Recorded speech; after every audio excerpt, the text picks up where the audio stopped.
잠깐 기도하고 시작하죠. 저의 생명이 되시는 주님, 이제 오늘 제가 준비한 설교를 가지고 우리 사랑하는 성도들 앞에 섰습니다. 그러나 주님, 이 시간에 간절히 기도하는 것은 제가 오늘 설교자이기 이전에 예배자가 되게 하여 주시옵소서. 그래서 저의 설교가 정말로 하나님을 향한 예배일 뿐만 아니라 성도들로 하여금 우리의 생명이시며 또한 우리의 주인이신 그 하나님을 예배하고픈 간절한 열망이 더욱 새로워지는 시간 될 수 있게 하심으로 이 설교를 통하여 오직 하나님만 영광을 받으시옵소서. 우리가 무엇을 하든지 결국은 주님의 이름을 높이기 위한 간절한 마음 있사오니 아버지 하나님, 모쪼록 이 설교를 통하여 주의 하나님 성령께서 하나님의 원하심을 보여주시옵소서. 예수님의 이름으로 간절히 기도하옵나이다. 아멘. 제가 요즘에 여러 교회를 방문하다 보니까 이 교회에 들어가면 느끼는 첫 인상이 있습니다. 그리고 이 교회가 어떤 교회겠구나 하는 것을 조금 짐작이 되죠. 어떤 교회는 들어가면 조금 냉랭해 보이는 교회가 있고, 또 어떤 교회는 굉장히 따뜻한, 또 굉장히 열심이고 막 굉장히 분주한 교회들도 있습니다. 그래서 이 교회는 조금 분주한 교회구나, 아니면 이 교회는 조금 냉랭한 교회구나, 뜨겁구나 하는 그런 인상들을 좀 받게 됩니다. 그런데 제가 집회를 하면서 장로님들, 목사님들, 교인들과 같이 대화를 나누고 교제를 조금 하다 보면 거의 모든 경우에 제가 가졌던 인상은 틀린 경우들을 많이 보게 됩니다.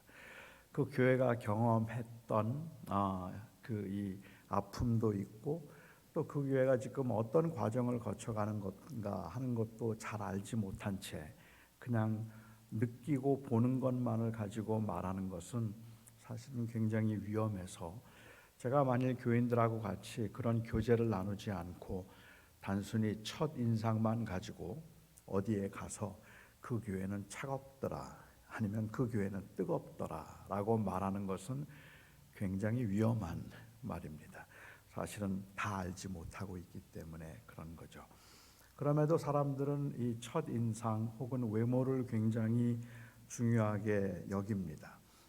풍기는 그 첫 느낌을 굉장히 중요하게 생각해서 그 사람이 어떤 사람인가 하는 것을 알아가려고도 하지 않고 사진만 보고 선을 보고 퇴짜를 놓는 경우들, 이해가 안 되는 거죠. 뭘 안다고 그냥 사진 보고 아니라고 말할까? 조금 더 알아봐야 되는 거 아닌가? 만나봐야 되는 거 아닌가? 그런데 우리는 그 외모를 그만큼 중요하게 여기기는 합니다. 아주 유능한 청년이 있었습니다. 입사 성적도 뛰어나고 그리고 아주 탁월한 청년이었는데, 필기시험에 우수한 성적으로 합격하고도 면접에서만 10몇 번을 떨어졌답니다. 그는 혼자 생각하기를 자기가 면접에서 떨어지는 이유는 외모 때문이라고 생각했어요. 그래서 성형수술을 했습니다. 성형수술을 하고 본 첫 입사 시험에서 면접까지 아주 거뜬하게 합격을 했습니다. 정확하게 그것이 이유였는지는 모르지만 한마디로 인상이 안 좋다는 그 이유로 하나만으로 오랫동안 힘든 시간을 겪은 셈입니다. 만일 그렇다면 정말 억울하지 않겠습니까? 여러분 중에 혹시 인상이 안 좋아서 손해를 본 분들 계시지 않습니까? 아니면 그 반대로 인상이 좋아서 득을 본 분은 혹시 계시지 않습니까? 사실 사람들이 면접을 통해서 면접에서 외모를 보는 건 그건 아주 이해 못할 일은 아닙니다. 처음 보았을 때 인상이 그만큼 중요하게 각인되기 때문이기도 할 것이고, 또한 그 마음속에 있는 것들이 얼굴로 주로 나타나기도 할 테니까 외적인 인상과 내적인 마음 상태가 전혀 관계가 없다고 말할 수는 없을 겁니다. 그뿐만 아니라 말로 소통하는 것 못지않게 얼굴 표정이나 혹은 제스처를 통해서 얼마든지 소통이 가능하고, 상대방은 말을 듣기 이전에 얼굴을 보고 그 마음을 읽기도 하는 경우들이 많으니까 평소에 마음속에 불만과 분노가 깊어서 그것이 얼굴에 나타나는 경우라면 아마도 본인이 책임져야 할 일일지도 모르겠어요. 하지만 그럼에도 불구하고 이 표정에 의한 소통은 오해의 가능성이 너무 많기 때문에, 그렇기 때문에 이 면접에서 첫 인상에 그 무게를 두는 것은 굉장히 위험한 일임을 인정해야 합니다. 그것에 의해서 한 사람의 가치나 아니면 그 사람이 어떤 사람인가를 평가하는 것은 굉장히 위험한 일이죠. 외모는 아니지만 어떤 한 사람이 했던 말 한마디 혹은 한 번의 행동에 의해서 선입관이 만들어지고 그 사람을 평가하게 되는 경우들도 있습니다. 제가 생각할 때는 이것도 억울하겠다는 생각이 들어요. 원래는 그런 사람이 아니에요. 그런데 그냥 말 한마디 실수하는 바람에 사람들은 오랜 시간 동안 그 사람은 그런 사람이라고 말을 하죠. 어떤 행동 한 번 잘못했다고 해서 그 잘못된 행동 때문에 두고두고 사람들의 구설수에 오르내리는 경우들도 있는데, 이런 경우도 참 억울하겠다는 생각이 듭니다. 그런데 그것보다 더 억울한 경우가 있습니다. 나는 그런 말을 한 적이 없는데, 그리고 나는 그런 생각도 한 적이 없는데 어떤 사람들이 그 사람은 그런 말을 했을 거야 라는 짐작으로 그 사람은 그런 사람이라는 선입관을 만들어내는 경우들입니다. 전혀 그런 사람이 아닌데, 그런 말을 한 적도 없는데도 불구하고 마치 그 사람의 외모를 보거나 아니면 그 사람의 행동을 볼 때 그 사람은 틀림없이 그렇게 한 사람일 거야 라고 그렇게 판단을 하고, 그것이 그 사람에 대한 어떤 정체성이나 혹은 그 사람을 말하는 묘사하는 표현이 되는 경우들, 굉장히 억울하겠다는 생각이 들기는 합니다. 사람들은 선입관에 의해서 사람을 판단하려고 하는 경향이 있기 때문에 선입관을 가진다는 건 굉장히 위험한 일이고, 사실 선입관이란 어찌 생각하면 사람들이 사고의 안전지대를 만들어 놓고 그 안전지대에 그냥 그 안에 안주하겠다는 뜻입니다. 그러니까 내가 만들어 놓은 그 사고의 안전지대를 벗어나지 않으려고 하기 때문에 꽤 많은 사람들이 그로 인하여서 피해를 당하는 경우들이 생긴다는 거죠. 어쩌면 우리가 성경을 보는 관점도 그럴 수 있겠다는 생각을 해요. 성경을 보면서도 우리는 주의 깊게 그 성경을 읽고 살펴보는 것이 아니라 아주 옛날에 한번 들었던 그 설교로 인하여서 그 본문에 대한 선입관이 만들어지는 겁니다. 그래서 본문은 의례껏 그 뜻일 거라고 생각하지만 조금 더 냉정하게 그리고 조금 더 합리적으로 살펴보면 사실은 그 해석이 꼭 그렇게 볼 필요가 없는 경우들도 있겠죠. 아마도 이런 선입관에 의해서 상당히 많이 피해를 보는 사람들이 있다면 성경의 인물들이 아닐까라고 생각을 합니다. 사실 우리는 정황도 정확하게 알지 못하고 그 상황도 파악하지 못했고 그 사람들이 어떤 사람인가 하는 배경도 알지 못하고 있음에도 불구하고 성경에 나오는 한 번의 사건이나 아니면 한 번의 말에 의해서 그 예수님의 제자들의 기질과 성품을 파악하려고 하는 그러한 시도를 할 때가 종종 있다는 거죠. 합리적인 의심은 물론 가능하겠죠. 하지만 그럼에도 불구하고 그 한두 번의 사건 때문에 베드로는 굉장히 성격이 과격한 사람이고 급한 사람이라거나 나서기를 좋아하는 사람이라고 말한다든지, 요한은 다혈질 이런 사람이기 때문에 쉽게 분노를 한 사람이었다고 말한다든지, 아니면 바울은 굉장히 고집스러운 사람이라 자기의 의견을 전혀 꺾으려고 하지 않았다고 말하는 것들은, 이러한 생각들은 어쩌면 그 선입관을 가지고 성경 본문을 보게 만들 수 있기 때문에 위험할 수 있다고 생각한다는 거죠.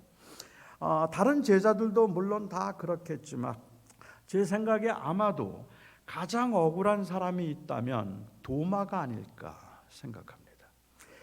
여러분, 도마하면 어떤 이미지가 연상되십니까? 도마하면 제일 먼저 떠오르는 말이 뭡니까? 의심 많은입니다. 그래서 도마를 이야기할 때는 늘 의심 많은 제자 도마라고 그렇게 말하기도 하죠. 오랫동안 그를 따라다녔던 수식어는 도마입니다. 저는 도마가 너무 억울할 것 같아요. 우리는 사실 도마에 관해서 아는 바가 많지 않습니다. 도마는 히브리어이고 그리고 이 도마를 헬라어로 바꾸면 그러면 디두모입니다. 그러니까 히브리어로 도마이든 헬라어로 디두모이든 그 의미는 쌍둥이입니다. 그 의미가 쌍둥이이기 때문에 이 위경인 도마행전에 의하면 도마는 예수님의 쌍둥이 동생이었다고 그렇게 기록이 되어 있어요. 위경이니까 믿을 수 근거가 있는 건 아니겠죠. 최근에 플러머라고 하는 학자의 입장에 의한다면 도마는 마태의 쌍둥이 동생이거나 아니면 쌍둥이 형이었을 것이라고 짐작합니다. 그렇게 생각하는 이유는 마태복음, 마가복음, 누가복음에 나오는 12제자의 이름을 기록할 때 항상 마태 다음에 도마가 나와요. 아니면 도마 다음에 마태가 나온 경우도 한 번 있습니다. 그러니까 마태 다음에 도마가 나오니까 마태 번역해서 쌍둥이, 그러면 마태와 쌍둥이 동생 아니면 마태와 쌍둥이 형이라고 번역이 될 수 있는 거죠. 그래서 도마는 마태의 쌍둥이 동생이었다라고 그렇게 이야기하는 경우도 있는데, 하지만 사실은 도마라는 이름이 그냥 고유 대명사일 수도 있습니다. 이름이 도마죠. 누구의 이름이나 다 의미는 있잖아요. 하지만 우리는 그 의미를 언제나 풀지는 않습니다. 그 의미를 풀지 않고 이름으로 고유 대명사로 부를 수 있으니까, 그러니까 그냥 도마일 수도 있는 겁니다. 어찌 생각하면 별로 중요하지도 않은데 제가 이 말을 이렇게 장황하게 하는 이유가 있다면, 마태복음, 마가복음, 누가복음, 공간복음 세 복음서에서 도마의 이름은 12제자를 이야기할 때 말고는 한 번도 나오지 않습니다. 그러니까 우리는 도마에 대해서 아는 바가 없다는 말이에요. 도마가 어떤 사람인지 우리는 모르는데 그나마 도마가 어떤 사람인가를 짐작할 수 있는 기록은 요한복음에만 3번 나옵니다. 그런데 요한복음에서 도마를 특별히 이렇게 3번씩이나 다룬다면 아마도 요한복음에서 하나님께서는 요한을 통해서 의도하신 바가 있겠다 하는 생각이 들어서 오늘 저는 그 도마가 정말 의심 많은 사람이었을까 하는 것을 여러분과 함께 생각해 보고 싶습니다. 예수님께서 십자가에 못 박혀 돌아가시고 난 후에 제자 중에 누구도 예수님이 다시 살아날 것이라고 기대하지 않았습니다. 주님께서는 내가 다시 살아날 것이라고 말씀하셨지만 한 번도 이것을 경험해 본 적이 없는 당시 제자들로서는 주님께서 십자가에 못 박혀 돌아가실 때 모든 게 다 끝났다고 생각했습니다. 이제는 다 끝났다고 생각했기 때문에 그들은 두려움과 그리고 또한 때로는 공포 아니면은 무엇을 할지 모르는 그 혼란스러움 가운데서 예루살렘의 한 집에 들어가서 이중으로 문을 꼭꼭 잠그고 그곳에 숨어 있었습니다. 그곳 숨어 있으면서 그들은 굉장히 불안했고 두려웠죠. 그런데 그곳에 부활하신 주님께서 나타나셨습니다. 정말 애석하게도 주님께서 부활하셔서 그 몸을 나타내신 그날 도마가 그 자리에 없었습니다. 도마가 만일 그 자리에만 있었더라면 의심 많은 제자라는 꼬리표가 붙지는 않았을 것입니다. 하지만 제가 생각할 땐 누구라도 만일 그러한 상황이 된다면 도마와 비슷한 반응을 보이지 않았을까라는 생각이 든다는 말이죠. 그들과 도마의 차이는 다른 제자들은 부활하신 예수님을 보았고 도마는 부활하신 예수님의 몸을 보지 못했다는 것인데 이 차이는 생각보다 크다는 말입니다. 그러니까 그들의 차이는 도마는 부활을 믿지 않았고 다른 제자들은 부활을 믿었다는 게 아닙니다. 다시 말하면 도마는 그 과학적으로 그리고 이성적으로 인간이 죽었다가 부활한다는 것은 가능하다고 생각하지 않았기 때문에 그는 도저히 부활이라고 하는 것을 역사적인 사실로 과학적인 사실로 아니 현실로 받아들일 수가 없어서 나는 부활을 도저히 내 머리로는 이해가 되지 않기 때문에 못 믿겠다고 말한 게 아니란 말이에요. 다른 제자들은 다 그렇게 믿었는데도 그게 아니라 주님이 부활하신 몸을 보여주셨는데 그때 도마는 거기에 없었다는 겁니다. 그래서 그는 말하죠. 내가 만일 부활하신 주님의 몸을 나도 보지 않으면 못 믿겠다라고 말합니다. 하지만 보지 않고 못 믿겠다고 말하는 도마의 마음은 나는 이것을 인정하지 않겠다는 말을 하고 있는 것이 아니라 나도 주님 보고 싶다는 말입니다. 나도 그 주님을 보고 믿고 싶다는 이야기를 하고 있는 거죠. 다른 제자들은 다 주님 보았다고 흥분하고 있어요. 너무너무 좋아서 흥분하고 있고 막 그야말로 감격에 넘치는데 그 주님을 내가 놓쳤단 말입니다. 그래서 나는 내 손을 그 옆구리에 넣어보지 않고는 못 믿겠다고 말을 했어요. 주님께서 나타나셔서 두 번째 나타나셨을 때 도마가 거기에 있었습니다. 내 손가락을 내 옆구리에 넣어보라. 도마가 넣었을까요? 성경의 기록에 보면 넣었다는 기록이 없어요. 주님을 보자마자 그가 하는 고백은 나의 주, 나의 하나님, My Lord and my God, 그 고백입니다. 요한복음에서는 이 고백이 굉장히 중요합니다. 왜냐하면 요한의 공동체 안에서 예수님의 부활을 실제로 목격한 마지막 증인은 요한입니다. 이제 요한은 죽습니다. 요한이 죽고 나면 부활하신 주님을 본 사람이 아무도 없어요. 하지만 요한은 주님의 부활을 보았기 때문에 그렇게 헌신적인 사도적인 삶을 살았고, 다른 사람들은 주님의 부활을 보지 못했으니까 그만큼 충성될 수 없다고 말한다면 그건 맞는 말이 아니라는 것을 요한은 그 이후의 공동체에게 말하고 싶은 겁니다.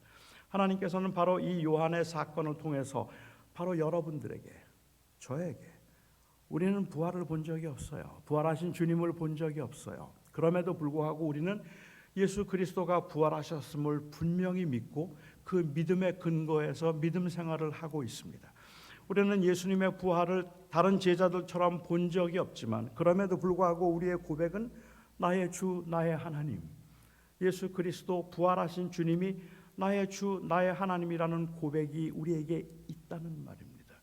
우리의 공동체는 바로 그 고백에 근거한 공동체임을 도마의 사건을 통해서 보여주기 위한 것이니까 도마가 의심이 많은 사람이라는 것을 말하기 위한 것이 아니라 우리 모든 사람들은 보지 못하고 믿는 자가 복되다 말씀하신 것처럼 우리는 주님의 부활을 보지 못했어도 여전히 우리는 복된 하나님의 제자들이, 주님의 제자들인 것을 증거하기 위한 목적이었다는 말이죠. 요한을 소개하고 있는 도마와 얽힌 또 다른 하나의 사건은, 그것은 14장에 기록된 이 사건입니다.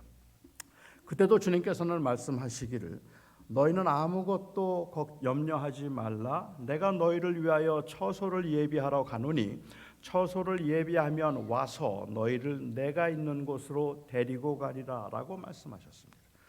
이 말씀의 전말을 다 알고 있는 저희들은 주님이 무슨 말씀하시는지 알잖아요. 주님이 하늘나라에 가셔서 이제 다시 재림하시고 다시 그 교회를 하늘나라로 끌어가실 것이라는 말씀이라고 우리는 신학적으로 충분히 설명할 수 있잖아요. 하지만 그 당시 제자들이 이게 무슨 말씀인지 알았겠습니까? 내가 너희를 위하여 처소를 예비하러 가노니 내가 처소를 예비하면 와서 너희들은 나 있는 곳으로 데려가리라. 너희가 내가 어디로 가는지 그 길을 너희가 알고 있다라고 이야기를 하고 있으니까 아마도 제자들은 그렇게 생각했겠죠. 그동안 3년 동안 주님 따라다니면서 제일 힘들었던 것이 먹고 자는 문제입니다. 그들은 어디 가서 자야 될지 어디 가서 먹어야 할지 그게 구체적으로 계획되지 않고 그냥 떠돌이처럼 3년 동안 그렇게 살았으니까 아마 그들의 마음속에 가지고 있던 그 꿈이 있다면 주님이 정착하시는 거겠죠.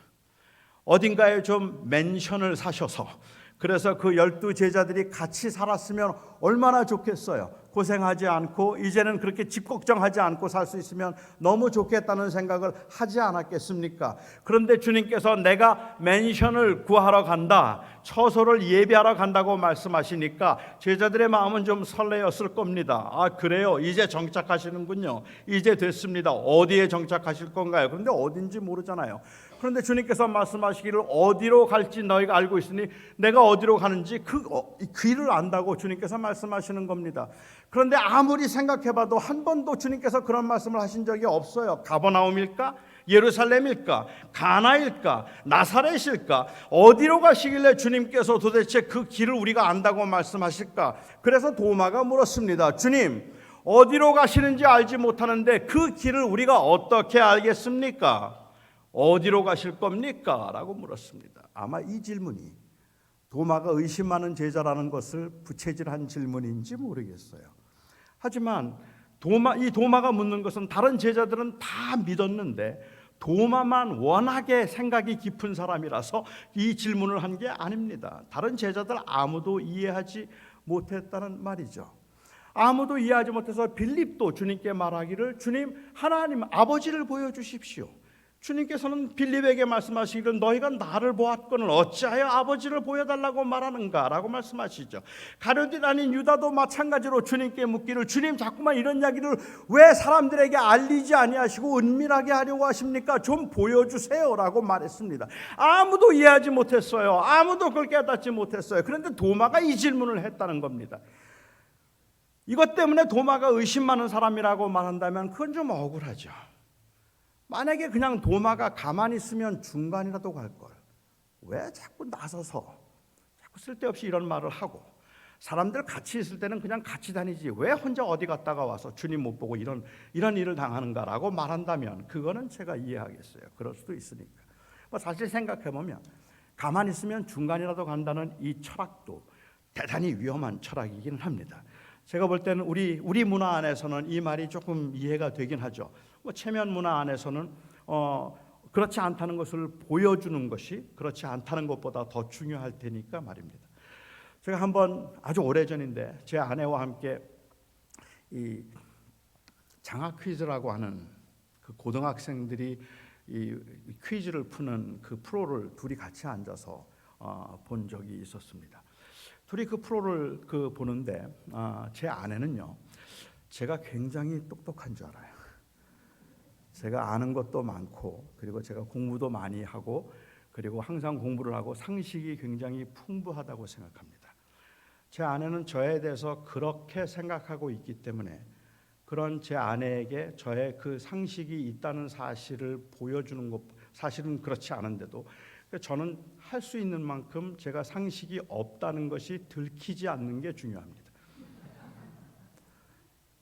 그래서 가능하면 저는 제 아내하고 말을 잘 안 하죠. 말하면 드러날 것 같아서. 그런데 그날 장학 퀴즈를 보는데 첫 번째 문제가 장티푸스나 콜레라 등의 병균을 옮기는 곤충은 무엇입니까? 하는 게 1번 문제였습니다. 저는 답을 안다고 생각했을 때 잠잠했어야 했습니다. 그런데 저도 모르게, 왜 답을 알면 사람이 못 참잖아요.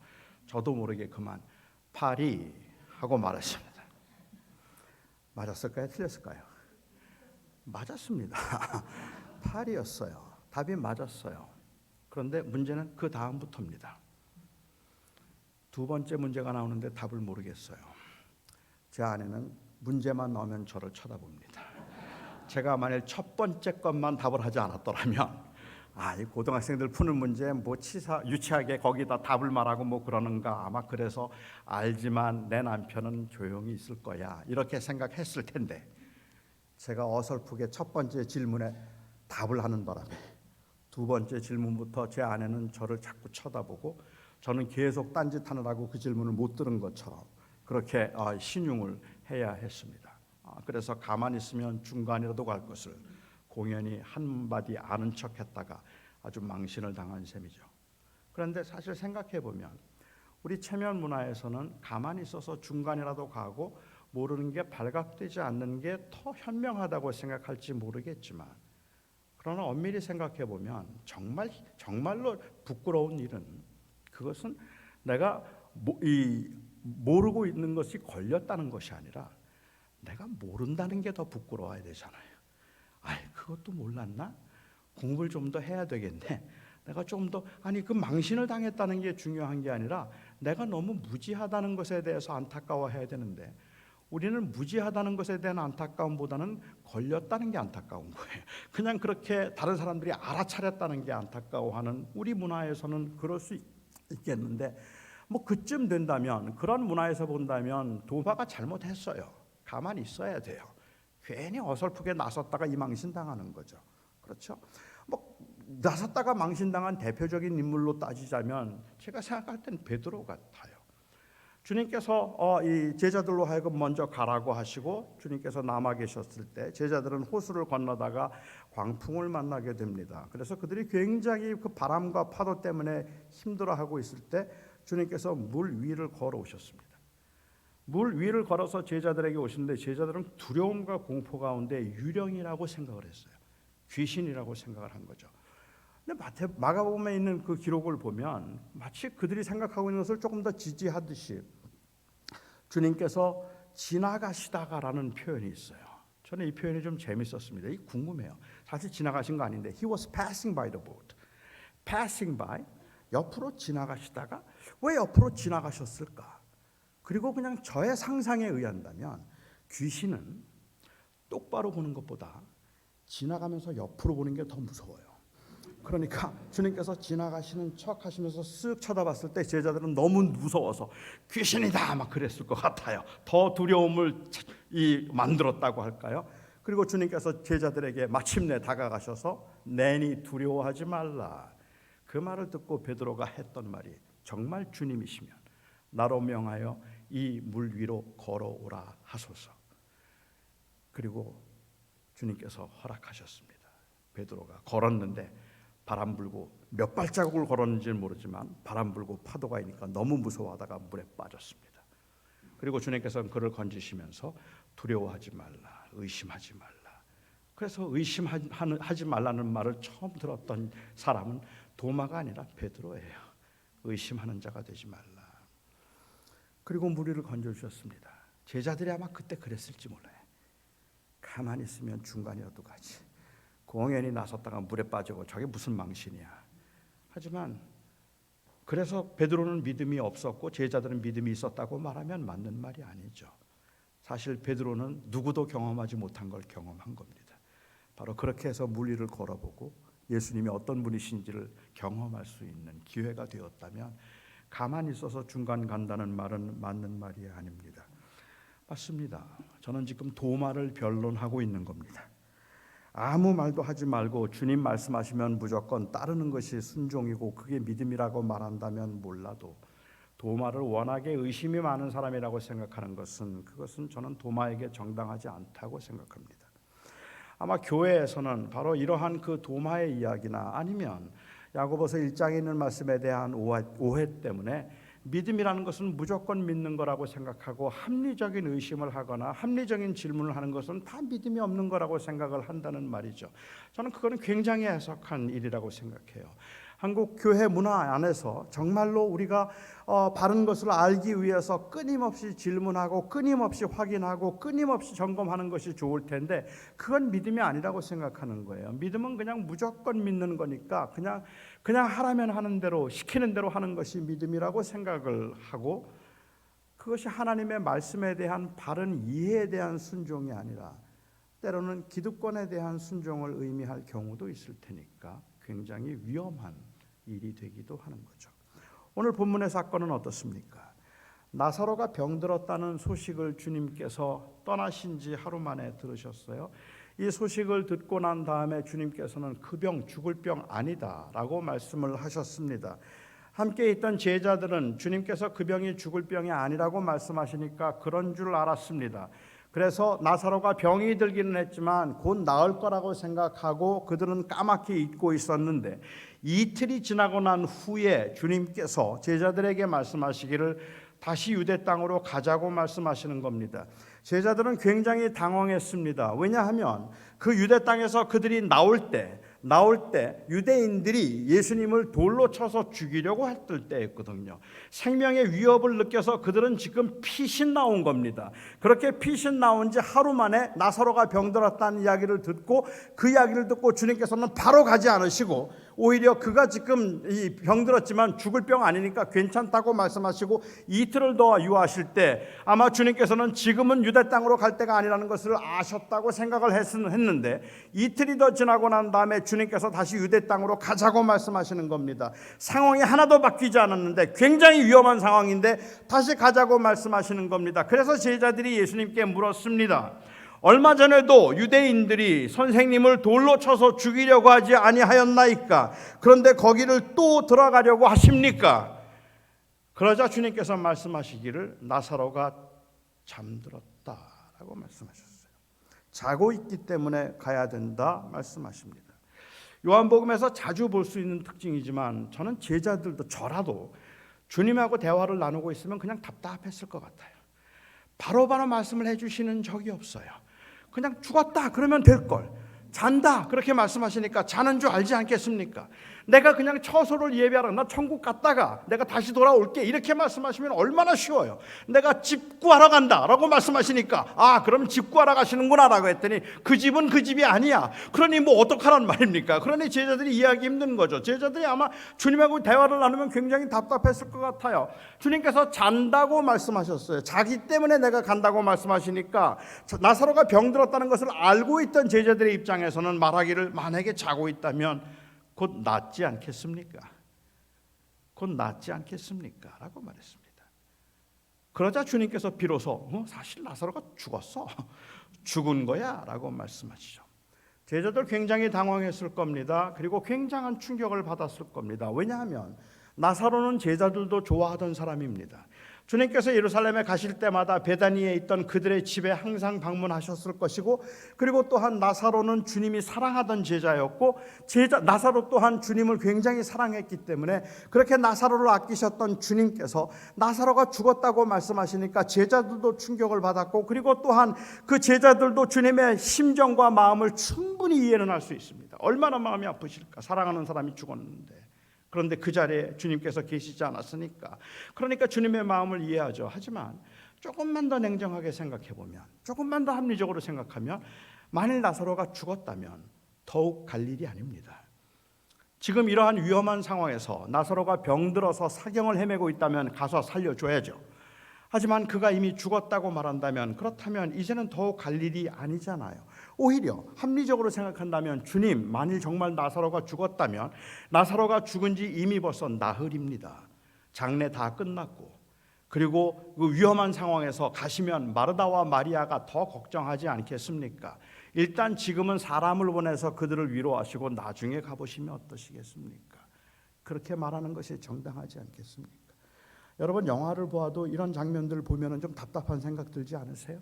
적군이 쳐들어옵니다. 그런데 그 적군이 쳐들어오는 가운데 막 도망을 가다가 한 사람이 적군이 쏜 총에 맞아서 사랑하는 사람이 쓰러져서 죽어가고 있어요. 너무 놀라서 막 붙들고 막 울고 있는데 마침내 숨을 거둡니다. 그러면 막 엉엉 울고 그냥 그 자리에서 그 시체를 붙들고 있으면 옆에 있는 사람들이 빨리 가자고, 위험하다고, 지금 뒤에서 쫓아오니까 빨리 가자 그러는데 그 안 가요. 그리고는 그 죽은 시체를 붙들고 막 울고 있는 거예요. 그럼 옆에 있는 사람들이 너무 초조하죠. 지금 그렇게 붙잡고 있어서 될 일이 하나도 없는데 빨리 도망을 가야 될 텐데, 그런데 그거보다 더 황당할 때는 내가 저것들 가만두지 않겠어 하고 갑자기 일어나서 적진을 해서 뛰어드는 거예요. 아니 지금 뭘 할 수 있다고 적진으로 뛰어들어요. 그냥 그건 죽는 것밖에 안 되는데, 그러면 막 붙들고 빨리 가자 그러는데도 난 말리지 말라고, 내가 저들을 가만두지 않겠다고 막 뛰어드는 모습 보면 답답하죠. 제자들이 보기에 주님이 이런 모습 아닙니까? 지금 나사로 죽었다는데, 그리고 지금 아무것도 할 일이 없는데, 그런데 거기를 왜 주님께서 가자고 말씀하시는 거죠? 그때 주님께서 말씀하시기를, 그 제자들에게 주님께서 말씀하시기를 사실은 내가 그가 죽기를 기다렸다라고 말씀하셨어요. 이렇게 된 것은 그들로 하여금 믿도록 하기 위함이었다 라고 말씀하십니다. 제가 이걸 좀 풀어보자면, 나는 이번에 그가 죽기를 기다렸어. 나도 곧 그 죽을 것이지만 다시 살아날 것임을 너희들로 하여금 믿게 하기 위해서 준비된 사건이지. 이 나사로의 사건 때문에 예수님께서 예루살렘에 들어가셨다가 예수님은 결국 그곳에서 십자가의 죽음을 당하십니다. 그러니까 이 사건은 미리 준비된 사건이에요. 그 예수 그리스도의 부활을 보여주기 위한 사건, 십자가에 돌아가시기 위한 사건, 그리고 또한 그 죽었던 나사로 나흘 만에 그를 살리셨다면 유대인들의 일반적인 생각에서는 사흘이면 그 영혼이 육체를 떠납니다. 소망이 없습니다. 아무 소망이 없다고 생각하는 그 나흘째 되는 날 주님께서 그를 다시 살리심으로 소망이 없을 것 같은 그 제자들에게 내가 다시 살아날 것임을 보여주신, 그것을 위해서 준비된 사건이었다고 말씀을 하시는 겁니다. 주님께서 그 말씀을 하시니까 이게 원래 계획된 일이었다고 말씀하셨을 때 도마가 보인 반응이 의외였습니다. 도마가 말합니다. 우리도 주와 함께 죽으러 가자. 제자들에게 말하는 거예요. 우리도 주와 함께 죽으러 가자. 여러분은 이 말에서 어떤 느낌을 받으십니까? 위험하다고 하는데도 끝까지 가겠다고 우기시는 주님이 너무 답답해서 얘들아 가자, 같이 우리 다 가서 그냥 같이 죽자. 주님 그거 원하시는 거죠? 그래 가서 그냥 다 죽자. 그 말일까요? 그런 비아냥일까요? 만약에 도마가 의심 많은 사람이고 그리고 굉장히 그런 면에서 늘 반항하는 사람이었다고 생각한다면 그 말을 그렇게 이해할 수도 있을 것 같아요. 우리 한글 성경에는 우리가 주와 함께 죽으러 가자라고 번역이 되어 있지만 원어 성경에는 사실은 주가 아니라 그라고 하는 인칭 대명사를 사용하고 있습니다. 그러니까 직역을 하자면 우리가 그와 함께 죽으러 가자입니다. 그리고 이 도마가 의심이 많고 그리고 불만이 많은 사람이었고 반항적인 사람이었다고 생각하는 학자들은 여기에 그를 나사로라고 번역합니다. 그렇게 나사로라고 해석하면 우리가 나사로와 함께 죽으러 가자. 다시 말하면 나사로처럼 죽자라고 하는 비아냥입니다. 하지만 여기에 그라고 하는 인칭 대명사는 나사로를 가리킬 수도 있지만 우리 한글 개역개정이 번역한 것처럼 주님을 가리킬 수도 있습니다. 저는 한글 개역개정의 번역이 그래서 고마워요. 왜냐하면 본문 어디에서도 지금 도마의 말을 비아냥으로나 아니면 그래서 제자들이 불평을 하거나 혹은 주님께서 그를 책망하신 기록이 없기 때문에 그렇습니다. 여기에 지금 도마가 하고 있는 말은 우리가 주와 함께 죽으러 가자. 이 말은 제자들에게 우리가 잘 이해할 수 없고 상황이 굉장히 위험하지만 이 일이 계획된 일이었다고 주님께서 말씀하시니 주님의 말씀에 순종해서 같이 가자는 말입니다. 우리 같이 가서 죽도록 죽는 한이 있어도 주님과 함께 가자고 말을 하고 있는 겁니다. 제가 그렇게 생각하는 이유는 바로 요한복음에 나와 있는 제자들의 특징 때문에 그렇습니다. 요한복음에 나와 있는 제자들은 굉장히 많이 흔들리고 의심이 많고 그리고 굉장히 때로는 그 오해도 많이 했던 사람들이었지만 적어도 그들은 고백에 있어서는 진실한 사람들이었습니다. 그들은 그냥 단순히 한 제도권 안에서 사도가 되고 제자가 된 사람들이 아닙니다. 세례받아서 제자되고 그리고 그 교회의 직분을 받아서 제자된 사람들이 아니라 인격적으로 주님을 만난 사람들이 제자들입니다. 교회가 점점 제도화되어 가고 조직이라는 조직 안에서 그 교인이 되는 것을 제자됨이라고 생각하는 현상들이 두드러지게 드러나기 시작했던, 교회 세워지고 30년 50년이 지난 후 요한의 교회에서 마지막 사도였던 요한이 보았던 안타까움과 답답함은 바로 그런 것들이었기 때문에 요한복음에서는 12사도의 이름을 기록하지 않습니다. 요한복음에는 7제자만 나옵니다. 요한복음에 나오는 7제자의 공통된 특징은 모두 다 인격적으로 주님을 만난 사람들입니다. 그리고 주님 앞에 고백한 사람들입니다. 주는 그리스도시요 살아계신 하나님의 아들이십니다라는 이 고백을 마태복음에 보면 베드로가 하죠. 베드로가 그 고백을 하고 그 고백 위에 교회를 세운다고 말씀하셨는데 이것이 자칫 베드로라고 하는 어떤 그 사도 위에 권위 위에 세운다고 생각하는 그러한 오해가 있어서 요한은 주는 그리스도시요 살아계신 하나님의 아들이십니다라는 이 고백을 베드로의 입에서 하는 것이 아니라 마르다의 입에서 합니다. 여자든 남자든 그리고 사도였든 아니었든 예수 그리스도를 주님이라고 고백한 사람들, 그리고 진지하게 인격적으로 주님을 그렇게 고백한 사람들이 제자들이다. 교인이 제자가 되는 게 아니라는 이야기를 요한은 하고 싶어 하니까 아마도 그래서 도마의 고백도 그런 진실함에서 볼 수 있을 것 같습니다. 저는 비록 상황과 그리고 환경이 다르기는 하지만 제자됨의 심각성에 있어서는 우리에게 요구되는 것도 마찬가지라고 저는 생각합니다. 채찍으로 위협하기보다는 당근으로 유혹하는 이 소비지향적 시대를 살아가고 있는 우리들은 제자됨을 부인하지는 않지만 제자됨을 아주 가볍게 여길 수 있는 그 위험성에 노출되어 있습니다. 어쩌면 채찍보다는 훨씬 더 교묘해서 넘어짐이라는 관점에서 볼 때에는 더 위협적일 수 있음에도 불구하고 오늘날 현대 교인들은 이것을 위협으로 여기지조차 않고 있습니다. 제자됨이 위험하지 않아서가 아니라 제자됨을 진지하게 생각하지 않기 때문입니다. 예수님을 믿는다는 것이 그냥 믿는다고 고백함으로 천국에 들어가는 입장권 하나 얻었다고 생각해서 그 이상의 희생을 불편하게 여기는 사람들이 너무도 많다는 말입니다. 그래서 우리는 아주 쉽게 오늘 죽어도 천국에 갈 수 있습니까? 아멘. 그럼요.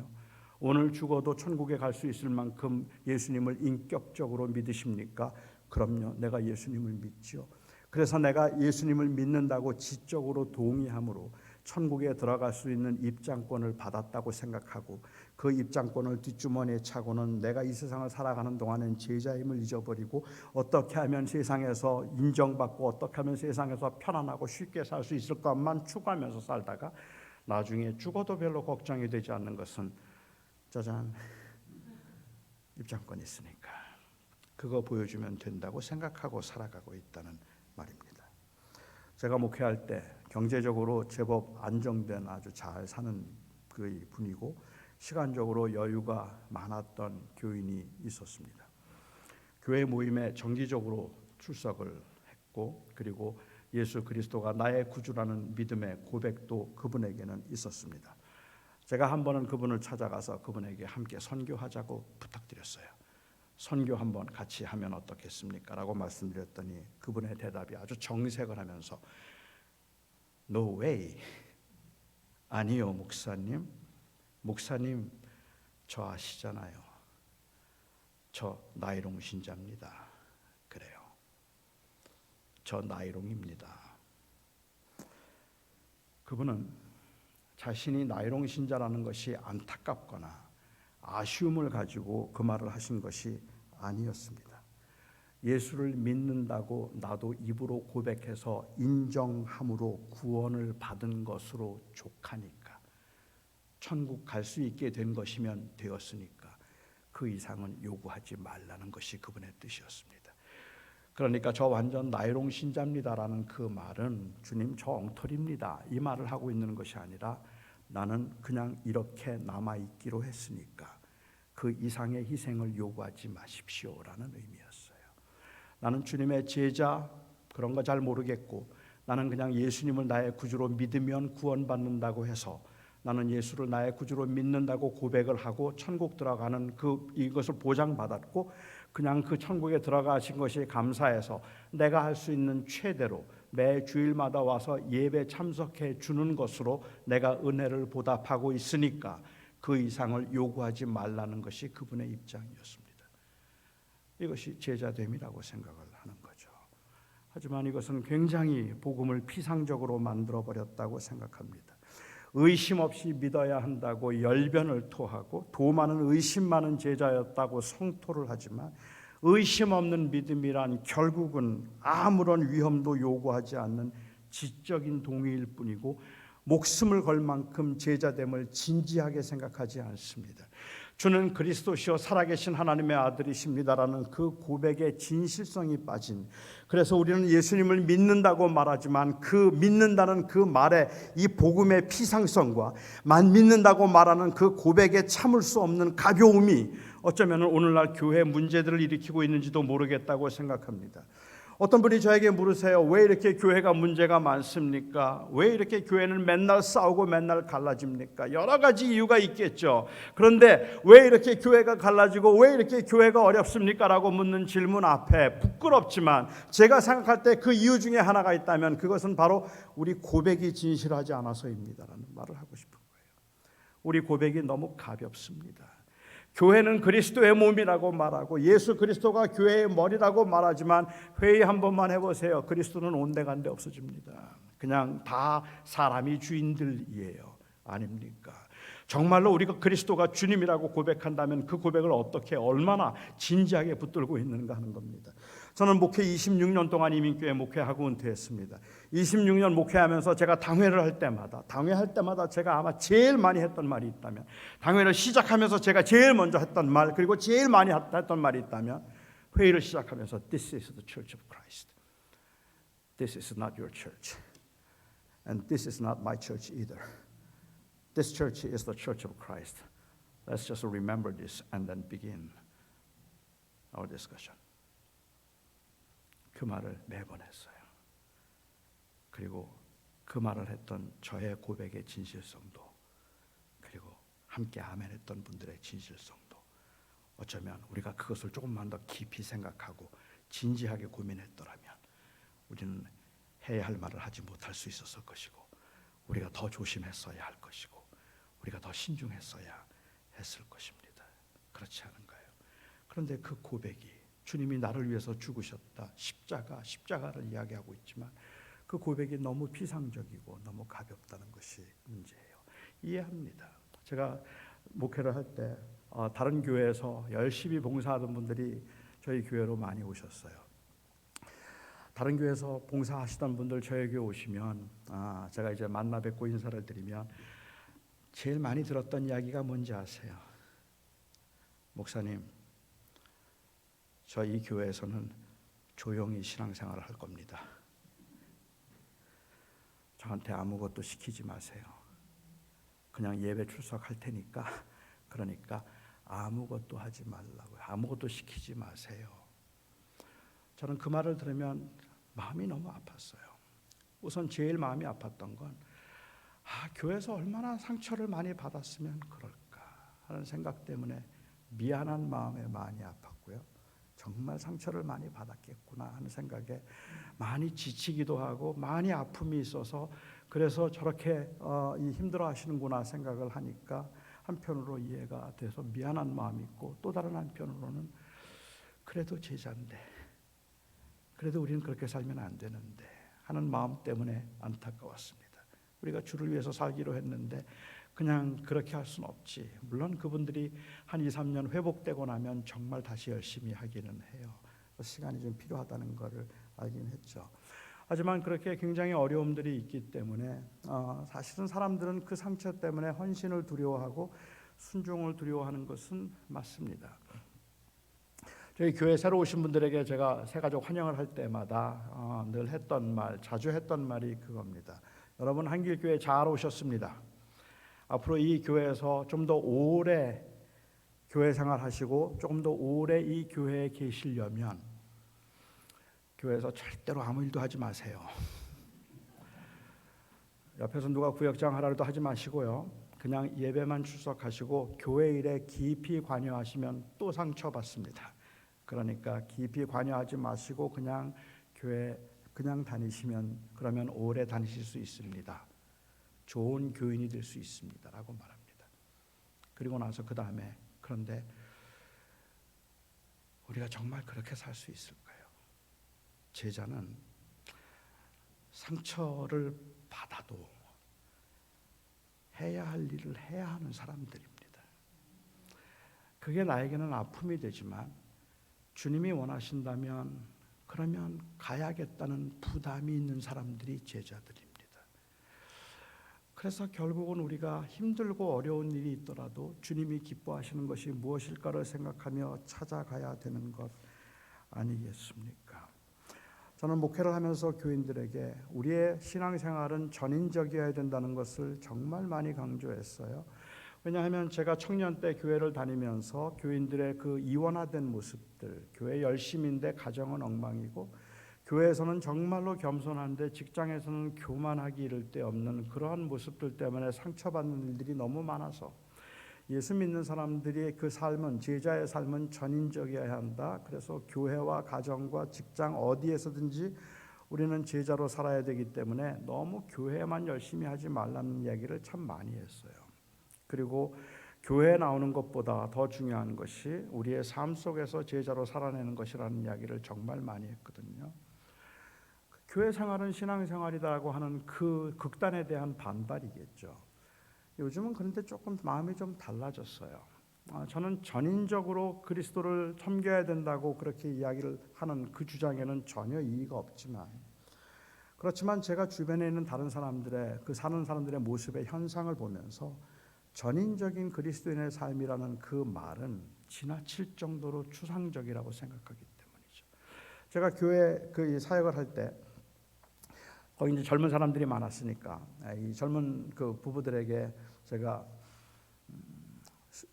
티네이저를 둔 부모들 수요일 날 교회 나오지 말라고 했어요.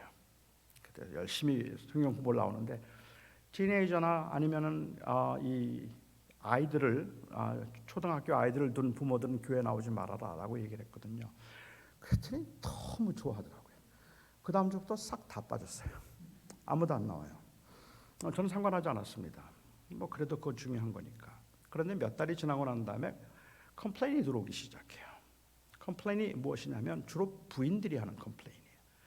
목사님 왜 그런 설교 해가지고 우리 남편이 이렇게 교회도 안 나오게 하느냐는 거예요. 그래서 내가 무슨 일인가라고 물었어요. 내가 틀린 말 한 것 같지는 않은데, 그랬더니 이 부인들이 이야기하기를 목사님이 수요일 날 성경 공부 나오지 말라고 말했다고 하면서 그 다음부터는 수요일 날 집에서 게임만 해요. 그래요.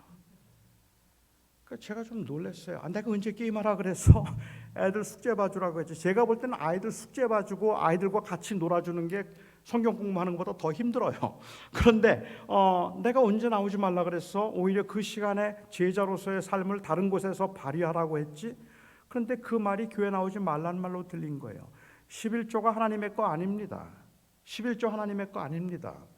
10의 9는 11조가 하나님의 거라면 10의 9는 누군 겁니까?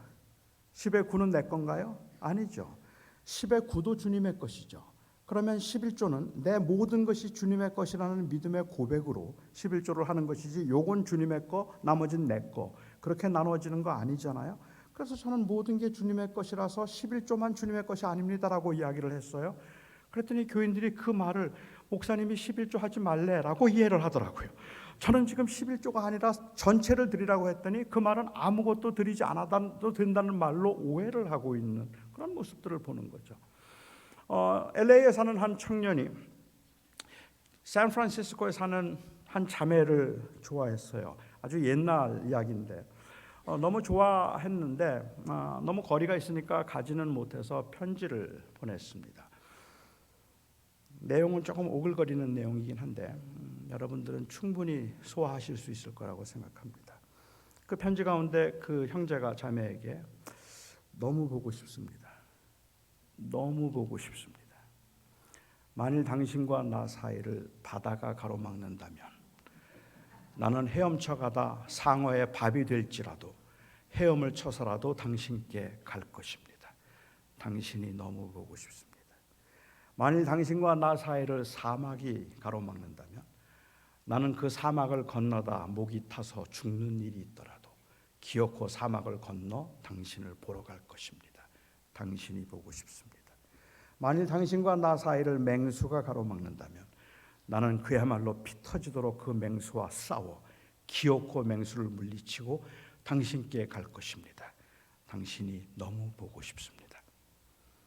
이번 주 목요일 비만 오지 않는다면 제가 꼭 당신께 가겠습니다. 맹수도 겁이 안 나고 사막도 겁이 안 나고 바다도 겁이 안 나는데 비는 겁나요. 왜요? 비는 진짜니까. 비는 추상이 아니니까. 우리의 헌신이 좀 그런 것 같아요. 주님께 목숨을 드리는 건 괜찮아요. 목숨도 드리겠습니다. 내 모든 것이 주님의 것입니다. 그 고백은 괜찮아요. 그런데 구체적인 헌신이 없어요. 그러니까 다 주님의 것이지만 그래도 주님 뭐 달라고는 그러지 마세요. 이제 그게 우리들의 입장인 것 같다는 말입니다. 저는 우리가 정말로 주님 앞에 고백이 진실하다면 우리의 고백은 어떻게 하면 내 헌신을 최소화할 수 있을까가 아니라 어떻게 하면 내가 제자로 내 헌신을 최대화할 수 있을까 하는 것이 우리의 고민이고 우리의 질문이어야 한다고 생각합니다. 도마는 지금 그 제자들에게 말하고 있는 겁니다. 망설임이 있었을지도 모르죠. 생사를 가르는 주님과 함께 갈 것이냐 아니면 주님을 떠날 것인가 하는 그 상황에서 굉장히 두려움도 있었고 망설임도 있었지만, 그러나 그 고백은 진실했기 때문에, 주를 따르자는 고백은 진실했기 때문에 제자들에게 지금 격려하고 권면하고 있는 겁니다. 우리 주님과 같이 가자. 힘들고 위험하지만, 가고 싶지 않은 길이지만 주님이 뜻이 있다 하시니 우리 같이 가자. 그게 베드로가, 이 도마가 하고 있는 믿음의 고백인 거죠. 똑같은 말을 사도 바울도 말하기를, 이제는 내가 사는 것이 아니라 내 안에 그리스도께서 사는 것이니 사나 죽으나 나는 그리스도의 것이라. 이 고백의 아름다움과 웅장함이 아니라 바울의 삶을 보면서 우리의 마음에 감동을 주는 것은 그런 웅장함이 아니라 바울이 했던 그 고백의 진실성입니다. 나는 살아도 죽어도 주를 위해서 산다는 그 고백이 너무 진실했기 때문에 그렇죠. 우상의 제물들을 드렸던 그 이 문제 때문에 교회가 좀 시끄러웠던 적이 있잖아요. 우상의 제물로 바쳐뒀던 것을 먹어야 되느냐 먹지 말아야 되느냐 하는 문제로 교회가 시끄러울 때 로마서 14장 5절에 보면 바울이 주었던 대답이 좀 황당해요. 어떻게 하면 좋겠습니까? 물었는데 각자 마음에 정한 대로 해라. 각자 자기 마음에 정한 대로 할지니라. 어떤 사람은 음식을 먹어도 되고 어떤 사람은 먹지 않아도 되는데 그냥 각자 마음에 정한 대로 해. 주님, 내가 교회를 꼭 나와야 되겠습니까? 아니면 온라인 예배를 해도 되겠습니까? 각자 알아서 해. 주님, 제가 교회에서 봉사를 해야 되겠습니까? 아니면 봉사를 하지 말아야 되겠습니까? 알아서 해요. 각자 알아서 하세요. 11조 어떻게 할까요? 각자 알아서 하세요. 만약에 그렇게 대답한다면 빈 목사님이, 저는 그렇게 대답 안 할 텐데, 빈 목사님 만약에 그렇게 대답하신다면 여러분 어떻게 생각하시겠습니까? 저런 답이 다 있나 싶은 생각이 들잖아요. 그럼 뭐 각자 알아서 하면 되는 겁니까? 바울이 그 말을 하고 있는 거예요. 각자 자기 마음에 정한 대로 할지니라. 그런데 그 다음 절이 의미가 있죠. 그 다음에 말하기를, 우리 중에 누구도 우리를 위해서 사는 자가 없고, 우리가 먹어도 주를 위해서 먹고, 마셔도 주를 위해서 마시고, 살아도 주를 위해서 살고, 죽어도 주를 위해서 죽나니 우리 중에 우리를 위해서 사는 자 없지 않느냐. 이 고백만 진실하다면 각자 알아서 하라는 그 대답도 답이 된단 말입니다. 그런데 이 고백이 진실하지 않으면 각자 알아서 하라는 말은 모두가 다 합리화에 빠져버린다는 말입니다. 그러니까 우리에게 정말 지금 중요한 질문은, 순종 앞에 중요한 질문은 내 고백이 정말 진실한가이죠. Do I really mean it when I say He is the Lord? When I say He is my King and He is my Lord, do I truly mean that? 난 정말로 그 말을 그 뜻으로 하고 있는 건가? 주님께서 나를 위해서 죽으셨고 He died for me and then He saved me from all condemnation. 모든 저주로부터 하나님께서 나를 구원해 주셨다. Do you truly mean it? 정말 그렇게 생각한다면 then how then shall we live? 그럼 어떻게 살아야죠? 이 질문이 오늘 우리 앞에 남아있는 질문일 겁니다. 기도하겠습니다.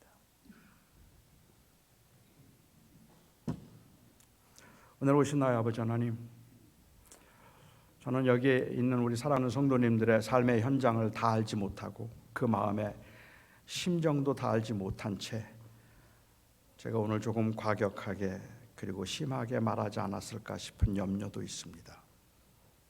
그러나 주님, 우리 사랑하는 성도님들이 정말 주님의 제자가 되었다는 사실로 인한 감격과 예수 그리스도께서 나를 사랑하셨고 하나님이 그 아들을 통해서 우리에게 사랑을 확증하셨다는 이 놀라운 사실에 대한 감동이 진심이라서 어떤 삶의 그 위기와 위험에서도 일어날 수 있는 힘이 되고, 어떤 유혹과 어떤 그 이 유혹 앞에서도 우리로 하여금 우리 자신을 지킬 수 있는 힘이 되었으면 좋겠다는 간절한 마음이 있습니다.